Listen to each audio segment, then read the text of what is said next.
नमस्कार, ये हमारी ए सीरीज ट्यूटोरियल का थर्ड एपिसोड है, जिसमें आप ऑब्जेक्ट्स को काटना, आगे बढ़ाना, कॉर्नर चैम्फर करना या कॉर्नर को राउंड करना, लाइन और आर्क को एक साथ ड्रॉ करना, रेक्टेंगल को विड्थ और हाइट के साथ ड्रॉ करना, टेक्स्ट को अलग अलग फॉन्ट स्टाइल में लिखना या उसको एडिटिंग करना, कोई क्लोज या ओपन बाउंड्री के अंदर पैटर्न या मल्टीपल कलर फिल करना, और इन सभी कमांड्स को यूज करके एक्सरसाइज सॉल्व करना सीखेंगे। और हाँ, हमारी टीम का अभिवादन स्वीकार कीजिए इस चैनल को 100+ सब्सक्राइबर तक पहुंचाने के लिए। तो चलिए स्टार्ट करते हैं। तो शुरुआत ट्रिम से करते हैं। इस कमांड के अंदर जाने के लिए TR लिख के इंटर करना पड़ेगा या मॉडिफाई में जाके आपको ट्रिम मिल जाएगा। इस कमांड को प्रैक्टिस करने से पहले कुछ सेटिंग देख लीजिए। पहला, स्टेटस बार में ऑर्थो ऑन है और ओ स्नैप ऑन है। इसके लिए कर्सर को ओ स्नैप बटन के ऊपर रखिए, माउस का राइट क्लिक कीजिए, यहाँ पे सेटिंग आएगा, इसमें क्लिक कीजिए। ये ड्राफ्टिंग सेटिंग के डायलॉग बॉक्स में ओ स्नैप का टैब सेक्शन में जाना है और इस जगह सबसे पहले हम लोग क्लियर ऑल कर लेते हैं। इसके बाद in point, mid point, centre point, quadrant और परपेंडिकुलर ये ऑन कर लेते हैं और ओके कर देते हैं। इसका मतलब ये होता है कि ये सारे पॉइंट्स ऑटोमेटिकली पकड़ने लगेंगे। इसके लिए आपको ऑब्जेक्ट स्नैप को अप्लाई करना नहीं पड़ेगा। और दूसरा सेटिंग, न्यू करके ऑटोकैड का एक टेम्पलेट ले रहे हैं और आप 2 mm का एक लाइन ड्रॉ कर रहे हैं। फर्स्ट पॉइंट दे दिया, ऑर्थो हमारा ऑन है, 2 mm। ऐसा हो सकता है कि ये लाइन दिखे ही ना, तो कभी ऐसा हो तो कर्सर को उसी लाइन के पास रखते हुए माउस को स्क्रॉल करना है जब तक ये बड़ा ना दिखे। उसके बाद बाहर निकल जाए, राइट क्लिक इंटर कर। या तो कभी कभी ये हो सकता है कि लाइन आपका काफी बड़ा दिखे इस तरीके से, तो इसके लिए लाइन को ड्रॉ करके राइट क्लिक कीजिए और इससे बाहर निकलिए कमांड से, तब Z इंटर और A इंटर कीजिए, तो ये भी आपको स्क्रॉल करने पे दिखने लगेगा। तो इस तरीके से आपका न्यू फाइल में अगर लाइन आपका छोटा दिखे तो आपको स्क्रॉल करके उसको बड़ा कर लेना पड़ेगा, या तो काफी बड़ा दिखे और स्क्रीन से बाहर चले जाए तो आपको राइट क्लिक एग्जिट करके जूम ऑल करना पड़ेगा। आइए ट्रिम कमांड देखते हैं। मान लीजिए ये आपका लाइन है, इसको ट्रिम करके ऐसा छोटा कर देना है। तो ट्रिम करने के लिए 2 चीजें आपके पास होनी चाहिए। एक वो ऑब्जेक्ट जिसको आपको ट्रिम करना है, दूसरा एक एज आपको ड्रॉ करके रखना पड़ेगा जहां से उस ऑब्जेक्ट को ट्रिम करना है। तो इस लाइन को हमको यहाँ से ट्रिम करना है, तो वहां पे एक लाइन ड्रॉ कर लेते हैं। एल करके एंटर कर लिए, फर्स्ट पॉइंट, सेकंड पॉइंट। अब हम लोग ट्रिम पे चले जाते हैं, TR एंटर। तो हम लोग पहले भी कहे थे कि आपकी नजर ये कमांड विंडो में होनी चाहिए, वो आपसे क्या कह रहा है। तो ऊपर वाला लाइन पढ़िएगा, ये कहेगा select cutting edge. Cutting edge दिखाइए, इसका मतलब जहां से उस ऑब्जेक्ट को काटना चाहते हैं वो जगह दिखाइए। इसी के लिए हमने इस लाइन को कटिंग एज के रूप में ड्रॉ करके रखा हुआ था, तो इसके ऊपर माउस का लेफ्ट बटन को क्लिक करके हमने इस एज को दिखा दिया। तब ये कहेगा और भी कोई कटिंग एज है तो उसको भी दिखा दीजिए। हमने कहा नहीं, इसके लिए हमें माउस का राइट बटन को क्लिक करना पड़ेगा। तब वो अगला स्टेप में कहेगा सिलेक्ट ऑब्जेक्ट टू ट्रिम। अब उस ऑब्जेक्ट को दिखाइए जिसको ट्रिम करना है। तो हमारे पास ये ऑब्जेक्ट है, इस ऑब्जेक्ट को आप इधर से भी काट सकते हैं, इधर से भी काट सकते हैं। तो जिस साइड पे आप माउस का लेफ्ट बटन को क्लिक कीजिएगा वो पोर्शन कट जाएगा। तब राइट क्लिक इंटर में क्लिक करके बाहर निकल जाइए। इसी तरीके से एक आर्क को भी आप काट सकते हैं। हम लोग 3 पॉइंट में चले जाते हैं, first point, second point, third point. अब इस आर्क को हमको इस जगह से काटना है, तो इसके लिए हमें एक कटिंग एज ड्रॉ कर लेना पड़ेगा पहले ही। तो उसको लाइन कमांड से ड्रॉ कर लेते हैं। लाइन में गए, first point, second point, ortho को ऑन ऑफ करके भी आप लाइन को ड्रॉ कर सकते हैं। सेकंड पॉइंट हमने ड्रॉ कर लिया, बाहर निकल गए, इंटर। तब हमें फिर से ट्रिम कमांड में जाना पड़ेगा, TR इंटर। कहेगा सिलेक्ट कटिंग एज। अब कटिंग एज कौन सा होगा, यही वाला होना है, तो इसको सिलेक्ट कर दीजिए। कहेगा और भी कोई कटिंग एज है तो दिखाइए, और तो कोई नहीं है तब राइट क्लिक कीजिए। तब कहेगा सिलेक्ट ऑब्जेक्ट टू ट्रिम। अब वो पोर्शन दिखाइए जिस पोर्शन को आपको ट्रिम करना है। तो हमने इस वाले पोर्शन को माउस का लेफ्ट बटन को क्लिक करके दिखा दिया, तब राइट क्लिक इंटर। अब कुछ दूसरे तरीके से देखते हैं। अब एक लाइन है ऐसा जिसका बीच का पार्ट हमको हटाना है इस तरीके से। तो इसके लिए आप समझ ही गए होंगे कि हमें 2 एज दिखाना पड़ेगा। चलिए कर लेते हैं। एक लाइन ड्रॉ कर लिया,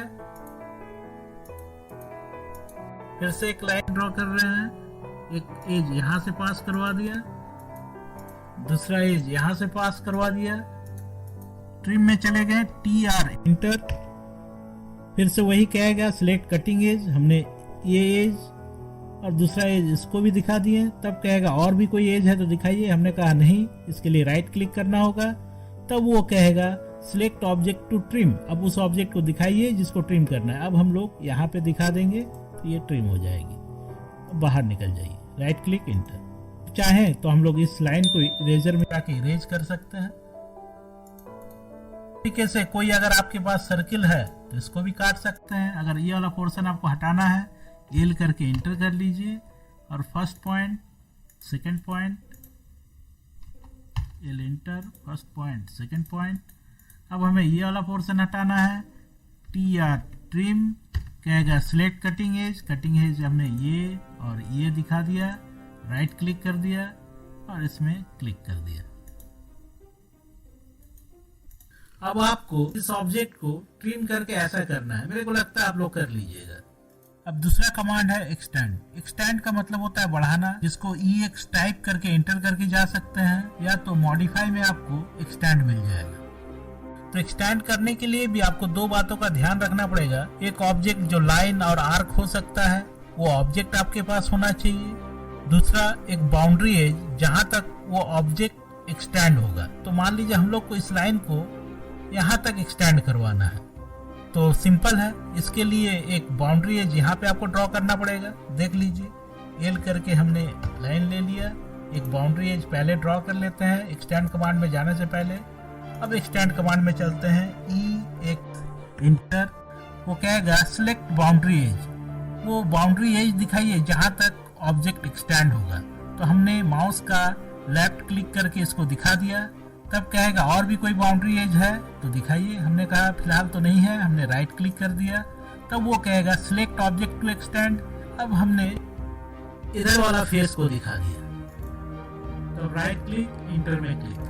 इसी तरह आर्क के केस में भी हो सकता है, हमने एक आर्क ड्रॉ कर लिया फर्स्ट, सेकंड, थर्ड, 3 पॉइंट से, तो हमें इस आर्क को इस डायरेक्शन में बढ़ाना है। तो हमने एक बाउंड्री एज ले लिया, EX एक्सटेंड में चले गए, हमने इस बाउंड्री एज को दिखा दिया, उसके बाद राइट क्लिक कर दिए, तब ये कहेगा सिलेक्ट ऑब्जेक्ट टू एक्सटेंड। अब उस ऑब्जेक्ट को सिलेक्ट कीजिए जिसको एक्सटेंड करना, वो आपका आर्क होगा, आर्क के इस फेस को क्लिक कर दीजिए। कभी कभी ऐसा भी हो सकता है कि हमने एक लाइन ले लिया जो आर्क के डायरेक्शन में हो ही ना, तब क्या हो सकता है, देखिए लोग EX करके एक्सटेंड में चले गए, बाउंड्री एज इसको दिखा दिए, राइट क्लिक कर दिए, तब सिलेक्ट ऑब्जेक्ट टू एक्सटेंड कह रहा है, हमने इसको दिखा दिया, तब ये आर्क एक्सटेंड नहीं हो पाएगा क्योंकि ये बाउंड्री एज उसके डायरेक्शन में है ही नहीं। तो एक्सटेंड के केस में ध्यान रखिएगा कि ऑब्जेक्ट के आगे बढ़ने के डायरेक्शन में ही बाउंड्री एज होना चाहिए। मान लीजिए हमें इस दोनों लाइन को इस तरीके से करना है, आप देख रहे हैं कि ये वाला लाइन राइट साइड में बढ़ा हुआ है और ये वाला लाइन लेफ्ट साइड में बढ़ा हुआ है, तो इसको बढ़ाने के लिए हमें बाउंड्री एज एक यहाँ पे ड्रॉ करना पड़ेगा और इसको बढ़ाने के लिए एक बाउंड्री एज यहाँ ड्रॉ करना पड़ेगा। एल करके inter, first point, second point, बाहर निकल जाइए, फिर एल करके इंटर, एक एज इधर ड्रॉ कर लीजिए, फर्स्ट पॉइंट, सेकंड पॉइंट, तब एक्सटेंड कमांड में चले जाते हैं, EX एक्सटेंड, कहेगा सिलेक्ट बाउंड्री एज ये होगा, फिर कहेगा सिलेक्ट बाउंड्री एज, हाँ यहाँ पे और एक बाउंड्री एज है हमारे पास, इसको भी सिलेक्ट कर दीजिए, कहेगा और कोई बाउंड्री एज है तो दिखाइए, और तो कोई है नहीं, राइट क्लिक, तब ये कहेगा सिलेक्ट ऑब्जेक्ट टू एक्सटेंड। अब इसको बढ़ाने के लिए आपको इस साइड सिलेक्ट करना पड़ेगा, इधर नहीं, इधर कीजिएगा तो ये इधर चला जाएगा, तो आपको इस फेस में सिलेक्ट करना पड़ेगा, ये इधर चला जाएगा, और इसके लिए आपको इस फेस में सिलेक्ट करना पड़ेगा, इधर चला जाएगा, बाहर निकल जाइए, राइट क्लिक इंटर। अब आपको ये करके देख लेना है, 3 हॉरिजॉन्टल लाइन और 3 वर्टिकल लाइन ड्रॉ कीजिएगा, इस लाइन को यहाँ तक एक्सटेंड कीजिएगा, इस लाइन को यहाँ तक एक्सटेंड कीजिएगा और इस लाइन को यहाँ तक एक्सटेंड कीजिएगा, इस तरीके से करके देख लीजिएगा, हमको लगता है आप कर लीजिएगा। चैम्फर, इस कमांड में जाने के लिए आपको CHA लिख के एंटर करना हो, और चूंकि ये मॉडिफिकेशन का टूल है इसलिए मॉडिफाई मेन्यू पे आपको मिल जाएगा चैम्फर। इस कमांड की मदद से हम इस कॉर्नर एज को इस तरह से इंक्लाइंड एज में चेंज कर पाएंगे। चैम्फर दो तरीके से किया जाता है, एक है डिस्टेंस मेथड और दूसरा है एंगल मेथड। डिस्टेंस मेथड में आपको दो डिस्टेंस मांगता है, तो आप पहले इस लाइन को सिलेक्ट कर रहे हैं तो पहला डिस्टेंस ये दोनों के क्रॉसिंग पॉइंट से लेगा और दूसरा डिस्टेंस ये क्रॉसिंग पॉइंट से इसके ऊपर लेगा और दोनों पॉइंट को एक इंक्लाइंड लाइन से मिला देगा। और एंगल मेथड में एक डिस्टेंस और एक एंगल देना होता है। अगर आप पहले इस लाइन को सिलेक्ट कर रहे हैं तो डिस्टेंस इस दोनों के क्रॉसिंग पॉइंट से इस लाइन पे लेगा और इसी पॉइंट से आपका दिया हुआ एंगल लेगा। चैम्फर कमांड में चलते हैं। हम लोग दो लाइन ले लिए हैं 2 mm का, एक हॉरिजॉन्टल और एक वर्टिकल। अब मॉडिफाई में जाएंगे, चैम्फर में चले जाते हैं। जैसे आप जाते हैं चैम्फर में, ये कहेगा सिलेक्ट फर्स्ट लाइन। तो हम लोग डिस्टेंस मेथड में जाना चाहते हैं, लेकिन हमने तो कोई डिस्टेंस दे नहीं रखा है, इसीलिए आप इस ऑप्शन में दिए हुए कैपिटल लेटर को टाइप करके उस ऑप्शन का यूज कर सकते हैं। जैसे हमें डिस्टेंस लेना है तो यहाँ पे देखिए डी कैपिटल में है, हमने डी करके एंटर कर दिया। ये कहेगा स्पेसिफाई फर्स्ट चैम्फर डिस्टेंस। पहला लाइन का जिसको आप पहले सिलेक्ट कीजिएगा उसका चैम्फर डिस्टेंस दीजिए। हमने दे दिया 1। नेक्स्ट ये कहेगा स्पेसिफाई सेकेंड चैम्फर डिस्टेंस। हमने दे दिया 0.5। अब ये कहेगा तब पहला लाइन हमें दिखाइए। हमने इसको पहला लाइन माना, ये सिलेक्ट कर लिया, क्लिक कर दिया इस पे। फिर कहेगा सेकंड लाइन, हमने ये सेकंड लाइन को भी दिखा दिया। तो रिजल्ट में आपको ये चैम्फर मिल गया। अब एंगल मेथड, इसके लिए हम लोग को चैम्फर में जाना पड़ेगा। चैम्फर में चले गए, हम लोग को एंगल ऑप्शन लेना है। हम यहाँ पे क्लिक कर दिए, कहेगा specify chamfer length on the first line. हम लोग को पहला लाइन का लेंथ देना है, हमने दे दिया 1। फिर ये कहेगा specify chamfer length from the first line. पहला लाइन से चैम्फर का एंगल दीजिए। हमने दे दिया 3030। अब ये कह रहा है कि पहला लाइन दिखाइए। हमने ये लाइन दिखा दिया। दूसरा लाइन दिखाइए, हमने ये लाइन दिखा दी। देखिए इस तरीके से ये आपका एंगल से चैम्फर हो गया। कभी कभी हम लोग चैम्फर करते हैं और चैम्फर शो नहीं करता है, तो ऐसा तब होता है जब आप इसका डिस्टेंस का वैल्यू काफी छोटा या काफी बड़ा दे दिए।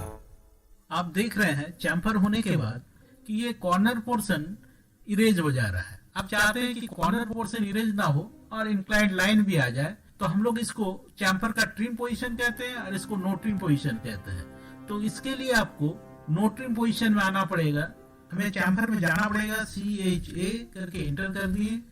हमने पहला चैम्फर डिस्टेंस 0.5 कर दिया, दूसरे को भी हमने 0.5 कर दिया। तब हमें ट्रिम ऑप्शन में जाना पड़ेगा, इसमें क्लिक कर दिया हमने। तब ये कहेगा कि enter the trim mode, trim और नो ट्रिम। हम लोग नो ट्रिम करेंगे, इसके लिए N लिख के आप इंटर कर सकते हैं। ये कहेगा फर्स्ट लाइन को दिखा दीजिए। फिर ये कहेगा सेकंड लाइन को हमने दिखा दिया। ये आपका नो ट्रिम पोजीशन में आ गया। इसी तरह ट्रिम करना चाहते हैं, जैसे हम चैम्फर में चले गए और इसका डिस्टेंस जो है पिछला वाला डिस्टेंस ही ले लेगा। हमें ट्रिम पे जाना है और यहाँ पे ट्रिम ऑप्शन ले लेना है, T करके इंटर। तब हम लोग पहला लाइन ले लिए, फिर दूसरा लाइन ले लिए। ये नो ट्रिम पोजीशन में आ जाएगा। नेक्स्ट ऑप्शन है मल्टीपल का। इस ऑप्शन के मदद से आप एक साथ बहुत सारे कॉर्नर को चैम्फर कर सकते हैं। CHA चैम्फर में चले गए और हमारा डिस्टेंस पिछला वाला वैल्यू ले लिया हुआ। हम लोग मल्टीपल में चले जा रहे हैं, क्लिक कर दे रहे हैं। ये कहेगा सिलेक्ट फर्स्ट लाइन। हमने फर्स्ट लाइन दिखा दिया, फिर सेकंड लाइन। फिर आपको कहेगा, फिर से कहेगा फर्स्ट लाइन सेकंड लाइन, फिर से ये कहेगा फर्स्ट लाइन सेकंड लाइन। तो मल्टीपल कमांड की मदद से आप एक साथ बहुत सारे कॉर्नर को चैम्फर कर सकते हैं। नेक्स्ट है पॉलीलाइन। अगर हमारे पास कोई रेक्टेंगल हो और आप चाहते हैं कि इसके चारों कॉर्नर को एक ही साथ आप चैम्फर कर दें, तो आप पॉलीलाइन से ऐसा कर सकते हैं। आपको चैम्फर कमांड में जाना होगा और हमें मालूम है कि ये हमारा डिस्टेंस पिछला वाला ही डिस्टेंस लिया हुआ है। हम लोग को पॉलीलाइन ऑप्शन लेना है। इसके लिए आप यहाँ पे क्लिक भी कर सकते हैं या तो इसका जो कैपिटल लेटर है उसको टाइप भी कर सकते हैं। हमने कर दिया। ये कहेगा सिलेक्ट 2D पॉलीलाइन, हमें वो रेक्टेंगल दिखाइए। तो हम लोगों ने सिर्फ इस रेक्टेंगल को दिखा दिया, तो पिछला वाला जो हमने डिस्टेंस लिया था उसी डिस्टेंस से ये चैम्फर कर देगा। अब फिलेट कमांड देख लेते हैं। फिलेट कमांड की मदद से आप कॉर्नर पोर्शन को राउंड शेप में लेके आ सकते हैं। और ये सिर्फ लाइन के केस में नहीं होता है, लाइन और आर्क में भी आप ये राउंड कर सकते हैं। आर्क के बीच में भी आप राउंड कर सकते हैं। आइए देख लेते हैं। फिलेट कमांड में जाने के लिए आपको 8 करके इंटर करना होता है, या तो आप मॉडिफाई में जाके फिलेट को ले सकते हैं। तो हमने अभी तक रेडियस नहीं दिया है, तो हम लोग रेडियस ऑप्शन में चले जाते हैं। ये कहेगा फिलेट रेडियस, हमने दे दिया 1 का। 1 का हम लोग इसलिए दिए कि हमने 2 mm का ये दोनों लाइन को ड्रॉ करके रखा हुआ है। कहेगा सिलेक्ट फर्स्ट ऑब्जेक्ट, फिर ये कहेगा सेकंड ऑब्जेक्ट। इसी तरीके से हम लोग लाइन आर्क को भी कर सकते हैं। हम लोग फ्लेट में चले गए और हम लोग रेडियस को चेंज कर सकते हैं। हमने किया 0.5 और हम लोग यहाँ पे मल्टीपल ऑप्शन को भी ले लेते हैं। अब चलिए, ये कहेगा first object then second object, फिर से ये कहेगा फर्स्ट ऑब्जेक्ट सेकंड ऑब्जेक्ट। इस तरीके से आप इसे भी फ्लेट कर सकते हैं। अब इसमें भी ट्रिम और नो ट्रिम पोजीशन है। चलिए हम लोग ट्रिम पोजीशन को नो ट्रिम में करके देखते हैं। हम लोग फ्लेट में चले जाते हैं और हमारे पास ट्रिम है, ट्रिम ऑप्शन में चले गए और ये कहेगा इंटर द ट्रिम मोड। हमने यहाँ कह दिया नो ट्रिम और पहला लाइन और दूसरा लाइन दिखा देते हैं। अब चैम्फर की तरह ही एक साथ बहुत सारे को आप फिलेट लगा सकते हैं। इसके बाद है पॉलीलाइन। इसमें भी चैम्फर की तरह रेक्टेंगल के चारों कॉर्नर में एक साथ फिलेट लगा सकते हैं। तो फिलेट में चलते हैं, आपको यहाँ पे भी फिलेट और चैम्फर मिल जाएगा। ये कहेगा सिलेक्ट फर्स्ट ऑब्जेक्ट। चूंकि हमारे पास 2 ऑब्जेक्ट नहीं है, हमारे पास एक रेक्टेंगल है, इसलिए हम लोग पॉलीलाइन में चले जाएंगे। ये कहेगा सिलेक्ट 2D पॉलीलाइन। अगर आप यहाँ पे रेडियस चेंज करना चाहते हैं तो रेडियस में चले जाइए, आर करके इंटर कर सकते हैं या क्लिक कर दीजिए। रेडियस वैल्यू 0.5 की जगह 0.75 कर दिए। ये फिर से कह रहा है सिलेक्ट 2D पॉलीलाइन। हम लोग इस रेक्टेंगल के ऊपर गए और क्लिक कर दिए। पिछला सारा कमांड को यूज करते हुए ये एक्सरसाइज बनाने की कोशिश कीजिएगा, हमें लगता है कि आपसे बन जाएगा। पॉलीलाइन ये एक कनेक्टेड लाइन सेगमेंट होता है। इस कमांड से आप लाइन आर्क को एक ही साथ ड्रॉ कर सकते हैं, जो एक सिंगल ऑब्जेक्ट के रूप में होता है, जिसके कारण इसका यूज एरिया निकालने में और 3D पार्ट बनाने के लिए हम लोग करते हैं। इसके लिए आपको PL टाइप करना पड़ेगा या तो ड्रॉ पुल डाउन मेनू पे आपको पॉलीलाइन मिल जाएगा, या तो हम यहाँ से जा सकते हैं पॉलीलाइन पे। ये कहेगा स्टार्ट पॉइंट, हमने स्टार्ट पॉइंट दे दिया लाइन के जैसा ही। ऑर्थो को ऑन ऑफ किया जा सकता है, हमने लाइन ले लिया। आप चाहें तो यहाँ पे भी polar method, free hand method, relative coordinate method use कर सकते हैं, जो हम लोगों ने आपको एपिसोड नंबर 1 पे बताया हुआ है। लाइन कमांड का सारा डिटेल आपको एपिसोड नंबर 1 पे मिल जाएगा। इससे बाहर निकलने के लिए राइट क्लिक इंटर। इसी तरह आप लाइन को भी ड्रॉ कर सकते हैं। ये लिख के मैंने इंटर किया, लाइन भी आप इसी तरीके से ड्रॉ कर लिया। वैल्यू देके भी आपने ड्रॉ कर लिया, इससे भी बाहर निकल जाइए इसी तरह से राइट क्लिक इंटर। अब इस दोनों में बेसिक डिफरेंस ये है कि ये जो है सिंगल सेगमेंट है। अब एक बार में इसको सिलेक्ट करके इसको इरेज कर सकते हैं इरेजर में जाके, लेकिन लाइन कमांड पे ये सारे अलग अलग ऑब्जेक्ट होते हैं और इसको अलग अलग ही इरेज किया जा सकता है।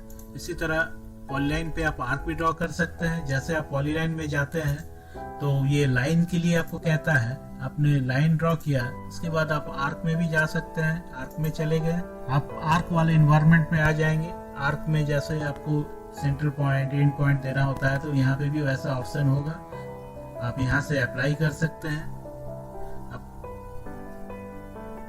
हमने ऑर्थो को ऑफ कर दिया और हम डायरेक्ट लास्ट पॉइंट नहीं देना चाहते, हम चाहते हैं पहले सेकंड पॉइंट दे फिर लास्ट पॉइंट दे। तो हमारे पास ये सेकंड पॉइंट वाला ऑप्शन है, हम सेकंड पॉइंट क्लिक किए, तब हम लोग नेक्स्ट पॉइंट के लिए गए। इस तरीके से आप ये सारे ऑप्शन को यूज करके आर्क भी ड्रॉ कर सकते हैं। आपको फिर से लाइन पे जाना है तो एल करके एंटर कर दीजिए, अब फिर से लाइन पे पहुंच जाएंगे। पॉलीलाइन का आप विड्थ भी डाल सकते हैं। स्टार्ट पॉइंट देने के बाद आपको विड्थ का ऑप्शन आ जाएगा, इसमें W कैपिटल में है, एंटर हमने कर दिया। तब ये कहेगा स्टार्टिंग विड्थ, मींस आप जहां से स्टार्ट कर रहे हैं उसका विड्थ दीजिए। हमने दे दिया 0.1 का।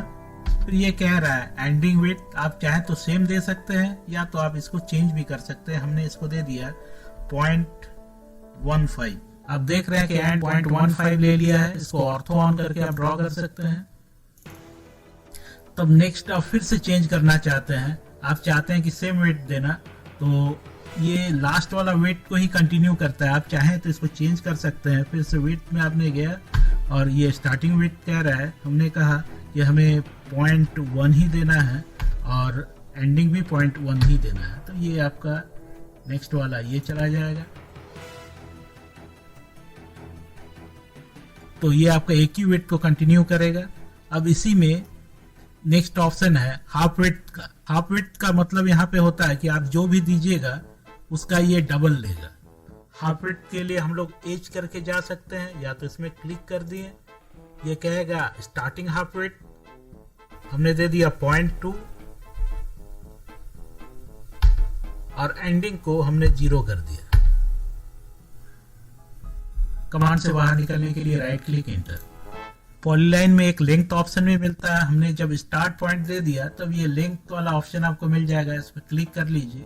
आपसे लेंथ के लिए कहेगा। लेंथ में एक खासियत है कि ये उस ओर जाता है जिस ओर आपका लास्ट लाइन सेगमेंट ड्रॉ हुआ था। ऑर्थो को ऑफ करके एक लाइन इस तरह से ड्रॉ कर लेते हैं और फिर से लेंथ में चल जाते हैं। एल करके इंटर किया और लेंथ मांगा, हमने दे दिया 3 का। देखिए 3 भी इसी डायरेक्शन पे जाएगा। आप राइट क्लिक करके बाहर निकल जाइए। आप देख सकते हैं ये सारा सिंगल ऑब्जेक्ट ही है। अब आपको ये फिगर बनाना है, हमें लगता है आप लोग बना लीजिएगा। बस एक हिंट्स दे देते हैं। आर्क का इस पॉइंट पे विड्थ 0 है और इस पॉइंट पे विड्थ 0.1 का है।